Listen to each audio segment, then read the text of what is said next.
अन्न व औषध प्रशासनाचे आयुक्त तुकाराम मुंढे यांच्या मागे आता चौकशीचा ससेमिरा लागण्याची शक्यता आहे। वर्धा जिल्हा सर्वोदय मंडळानं गोरज भांडारवरील चुकीच्या कारवाईची चौकशी करण्याची मागणी केली आहे।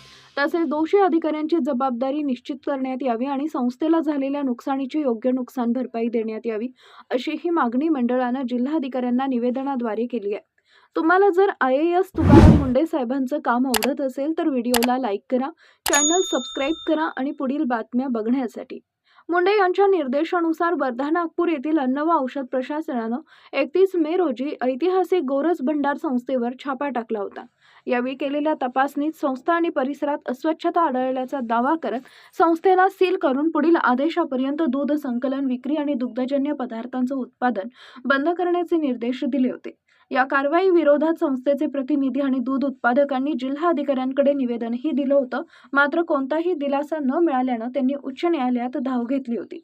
नियमानुसार कोणतीही पूर्वसूचना किंवा स्पष्टीकरणाची संधी न देता प्रशासनानं ही कारवाई केली असा युक्तिवाद गोरज भंडारतर्फे करण्यात आला होता। सुनावणीनंतर हा युक्तिवाद ग्राह्य धरत उच्च न्यायालयानं FDAची कारवाई बेकायदेशीर असल्याचं स्पष्ट केले। तसेच गोरज भंडारला परवाना बहाल करण्याचे आदेश दिले। मुंडे यांच्या विभागासाठी हा न्यायालयाकडून पहिला मोठा झटका ठरला होता। आता या चुकीच्या कारवाईच्या चौकशीची मागणी करण्यात आली आहे। याबाबत बोलताना मंडळाचे मंत्री कन्हैया छांगाने यांनी सांगितले की गोरज भंडाराची स्थापना महात्मा गांधी, आचार्य विनोबा भावे आणि सेठ जमनालाल बजाज यांच्या मार्गदर्शनाखाली ग्रामीण स्वावलंबन, गो संवर्धन आणि शेतकरी हिताच्या उद्देशानं करण्यात आली होती। ही संस्था अनेक वर्षापासून वर्धा जिल्ह्यातील हजारो शेतकरी, गोपालक आणि दूध उत्पादकांच्या उपजीविकेचा आधार असून गांधीवादी मूल्यांची जिवंत परंपरा आहे। उच्च न्यायालयाच्या हस्तक्षेपानंतर कारवाईची प्रक्रिया आणि तिची आवश्यकता याबाबत अनेक गंभीर प्रश्न निर्माण झाले। कारवाई दरम्यान कोणत्याही स्तरावर प्रतिकात्मक त्रुटी, निष्काळजीपणा किंवा आवश्यकतेपेक्षा अधिक कठोरता दाखवण्यात आली असल्यास त्याची निष्पक्ष व उच्चस्तरीय चौकशी करून संबंधित अधिकाऱ्यांची जबाबदारी निश्चित करण्यात यावी। संपूर्ण प्रकरणाची उच्चस्तरीय आणि निष्पक्ष चौकशी करण्यात यावी।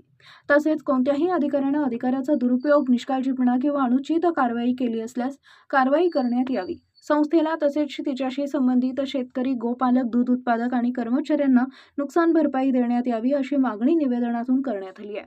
वर्धा जिल्हा सर्वोदय मंडळाची ही मागणी मान्य झाल्यास मुंढे यांच्या मागे चौकशीचा ससेमिरा लागण्याची शक्यता आहे। प्रशासकीय कारवाई दरम्यान सुमारे 26 लाख रुपयांचा माल गोरज भंडारमधून जप्त करण्यात आला आणि संस्था जवळपास 38 ते 40 दिवस बंद राहिली। या कालावधीत संस्थेचं 50 लाख रुपयांहून अधिक आर्थिक नुकसान झाले।